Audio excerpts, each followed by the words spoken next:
pale nyingine. Jambo ambalo napenda kuwasisitiza watoto, sababu tuna mengi ya kusema, lakini kulingana na muda, kwa hiyo tutakuwa tunaenda fast ili tusiharibu ratiba. Jambo ambalo napenda kuwasihi wadogo zangu, katika maisha mtakayoishi, iwe hapa kituoni ama nje ya kituo, mjaribu kujijengea heshima, kwa sababu heshima ndio inakusanya kila kitu katika jamii. Sisi wengine mnaotuona tumefika hapa, hatujafika kwa nguvu zetu, ila tujijengee heshima ambayo imetusukuma mpaka leo hii tunatuna tuko hapa. Mimi naweza nikawa mfano bora sana kwenu, kwa sababu katika makuzi yangu mimi mpaka nafikia hapa, nilikuwa na marafiki wasiopungua 40 ambao tumecheza wote kipindi tupo wadogo. Lakini katika mawasiliano tumebakia zaidi ya watu 2 mpaka 3. Wangapi wamepotea kati yao katika 40? Yaani nini kinatufundisha kwamba kila level unafikia katika maisha, basi kuna watu unaoacha nyuma, unakutana na watu wengine kwenye level inayofuata. Rafiki ambaye ulikuwa naye wakati unasoma darasa la kwanza sio ambaye utakuwa naye wakati form 1. Yaani darasa la kwanza yuko darasa la kwanza kule atakutana na watu ambao wana akili ya darasa la kwanza wenzake. Na wewe ambaye uko form 4 utakutana na watu wenye akili ya form 4. Kwa hiyo ni vitu ambavyo haviwezi kukaa sehemu moja. Kwa hiyo jaribu sana kujijengea heshima. Yaani ukijijengea heshima utakutana na watu tofauti ambao hukutarajia kukutana nao, kwa sababu heshima inabeba vitu vingi sana. Kuheshimu mawazo yako. Yaani jaribu kuheshimu mawazo yako kuliko hisia, kwa sababu wengi wanakosea kwa sababu ya hisia, ila sio mawazo yako. Yaani hisia ndio inakupelekea ufanye makosa, kwa sababu sasa hivi anaweza katokea mtu hapa akakupiga, kama hujakaa ukatafakari, na wewe utainuka utaenda utapigana naye, tayari umeshakosea, kwa sababu ile ni hisia iliyokufanya wewe ukatoka ukaenda kupigana naye. Lakini unaweza kuepuka. Na nini kinakufanya uepuke? Pale utakapofikiri. Ukishafikiri unaona kumbe nikifanya hivi itakuwa na mimi najaribia. Kwamba kuna watu wengi wananiheshimu, sasa nikipigana mbele yao hapa tayari nimeshavunja heshima, kwamba watanidharau. Ndio maana nimehusia kitu cha heshima. Yaani heshima imebeba vitu vingi sana katika maisha. Hata unawaona wapo ndani yetu walikuwa na uwezo wa kukataa, lakini kuna jambo ambalo limewafanya wakaingia kwetu, kwa sababu walikuja katika vikao vyetu wakakuta nidhamu yetu imewasukuma wakaamua kujiunga na sisi. Lakini kama wangefika kukuta ni kikundi kama vikundi vya wauni, hakuna ambaye mngemuona hapa nyuma yetu. Lakini waliona kwamba tuna nidhamu, kuna vitu vingi waliviona ndani yetu, wakaona na sisi tunapaswa kuwa sehemu ya Bombastic Foundation. Kwa hiyo ndugu zangu, tujitahidi sana kuzingatia haya. Pia kuna maswali tunatakiwa tujiulize katika maisha yetu tunayoishi. Na ni maswali muhimu sana kama utakuwa ni mtu wa kuzingatia. Swali la kwanza, je, ninaishi maisha ambayo nayataka? Yaani kila siku kunapokucha nijengee taswira ya kujiuliza, je, haya maisha ninayoishi ni maisha ambayo nimechagua? Kwamba sio unaamka tu unatoka unaenda barabarani unarudi, unaiba, unarudi unaweka nyumbani unakula. Je, maisha ninayoishi ndio maisha ambayo nimeyachagua? Kwa sababu kila mtu ana namna maisha yake ambayo ameyachagua. Sasa ukitoka nje ya maisha yako tayari umeshajaribia. Mfano mimi nina malengo, inabidi ili nifanikiwe niishi katika yale malengo yangu. Nikitoka nje ya malengo yangu tayari nimeshafeli na nimeshajaribia nini mlongo wa maisha. Kwa hiyo ili pia ufanikiwe, ishi katika malengo yako ambayo umejiwekea. Kuna watu nasema mnatamani kwa madaktari.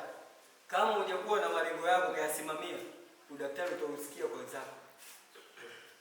Kama hutozingatia heshima na nidhamu, basi wewe udaktari unaosemea wewe utakuwa ni daktari wa kutibia watu kwa story, sio kutibia watu katika nini, katika taaluma. Kwa hiyo tunaombeni sana wadogo zetu, tuzingatie sana, yaani hayo malengo mliokuwa nayo muyazingatie kwa kufuata hiyo misingi. Yaani usiweke malengo alafu baadaye malengo yakapotea kwa vitu vidogo. Na vitu vinavyopoteza malengo kuna vishawishi. Yaani kati yenu mtakuta vishawishi vingi sana, sababu sisi wenyewe tumesoma. Tumekaa katika vituo hivi. Tumekaa seminar. Kuna yaani kila aina ya tabia, yaani kwenye wengi wanasema kuna mengi. Kwa hiyo kama una malengo, sehemu ulipo kuwepo, zingatia malengo yako. Epuka miruzi ya watu wengine ambao itakutoa utoke nje ya malengo yako. Kama umeamua kuwa daktari, soma kwa bidii. Udaktari hauji tu kwa kusema, ila udaktari unakuja kwa kutenda. Kama umeshauaminisha moyo wako kwamba mimi nataka kuwa daktari, nataka kuwa mfanyabiashara, basi uaminishe moyo wako huo kwa kutenda, sio kuzungumza. Kwa sababu kuzungumza hakuna mwisho. Utazungumza mwisho watu watakuchoka. Ila ukiwa mtu wa kutenda, watu watakuwa wanapenda sana kukuona na kukusikiliza. Huwa watu wapende kusikiliza sana, wanapenda kuona kitu kinafanyika. Ndio maana sisi tuko hapa leo hii. Kwa hiyo naombeni sana.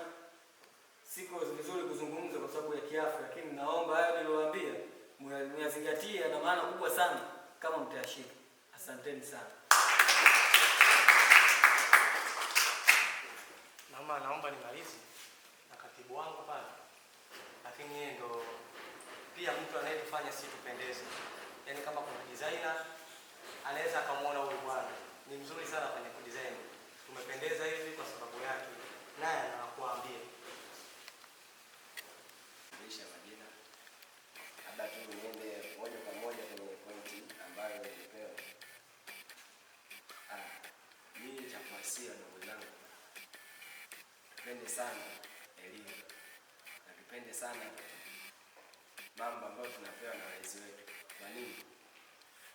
Mlezi wako anapokuambia hapo umekosea, hapo unataka uende vizuri, ni jambo la kumsikiliza.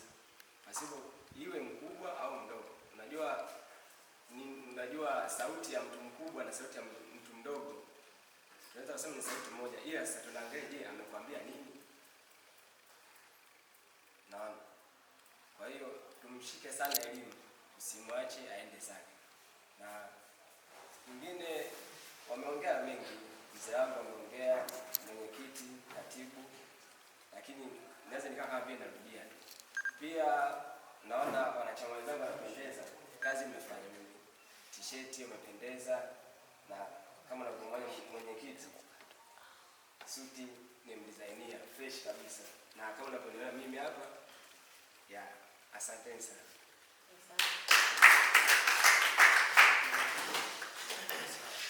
Na mimi ningependa niseme na watoto kidogo. Sababu pia yani nimewaona tu nimefurahi kwa sababu sisi sote tumetokea kwenye maisha kama ya kwao. Wadogo zangu, mtaani sio rahisi. Lazima tujifunze sana heshima. Kuna elimu mbili tofauti unakutana nazo. Wenzangu wamesahau tu kuambia maongea mengi ya kumsikia. Lakini tujitahidi sana kuwa na heshima. Kwa sababu mtaani kitakachosaidia ni heshima. Sio elimu darasani, japo pia inakusaidia. Lakini heshima. Kwa sababu unapotoka unapokuja mtaani unaweza kukutana na thamani ya X, lakini ukakutana na John. Kwenye kukutana na John naweza nikakuajiri, lakini usipokuwa na heshima, maisha yako haiwezi kufanya, haiwezi kuendelea. Ina maana utakuwa umefeli. Kikubwa ni kuheshimu kila mmoja wenu. Amko hapo kwa bahati mbaya, wala kwa makusudi. Sisi sote ni watoto wa baba mmoja. Mpaka tumefika tunawathamini na tumeitika. Alianzisha ni huyu, lakini alitugusa sisi wengine, tukapokea na tumekuja kusherehekea na nyinyi. Tunawapenda sana. Yaani tunatamani leo tungelala hapa, ila tu hilo swala haliwezekani. Kwa kikubwa, shikilieni ndoto zenu, pambaneni. Kwenye maisha yetu hamna jambo rahisi linapokuja kwenye umri wetu. Tunawaandaa mje mkiwa mmekamilika. Mama ni mtu Mungu kwa kweli. Sasa fikirieni, mimi ambaye kidogo niko mtaani na nimeshaanza kuyachakata maisha, natamani wewe mama yangu. Je, wewe ndio mama yangu kwa sasa hivi? Ni vipi unakufaidi kama mimi nakutamani?